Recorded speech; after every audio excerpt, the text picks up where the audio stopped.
چی فکر داره؟ آیا این پیغمبر فقط شخصیت های کنارش دوست می داشت، فقط از اونها یاد میکرد؟ هرگز برادری بزرگواری من، از من و شما یاد میکرد. روز همراه اهل اصحاب نشسته بود، پیغمبر بزرگوار گفت که من دوستام یاد کردم، اشتیاق و شوق دیدار دوستام دارم. اهل اصحاب گفتن یا رسول الله ما در نزدت هستیم، در محضرت هستیم، آیا شما کی را یاد کرده؟ پیغمبر بزرگوار گفتن نه شما دوستای من نیست، شما صحابه های من هسته.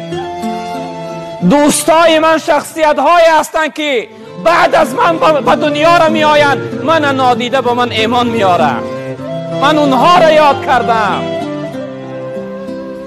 و سوی شخصیت گوی فلانی گفت بعد از رفتن من هر شخصیتی که در دین من ایمان میاره، مسلمان میشوه، امتی من میشوه، از نام من برای اونها سلام بگو و علیکم السلام و رحمت الله و برکاته.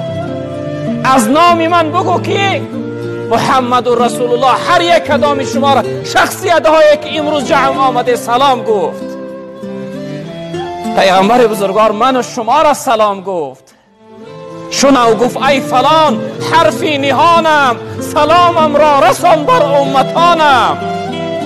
محمد گوی مشتاق شما بود که شد وابسته ایدام اجل سود، که بودش آرزوی روی امت دریغا که ندادش مرگ فرصت.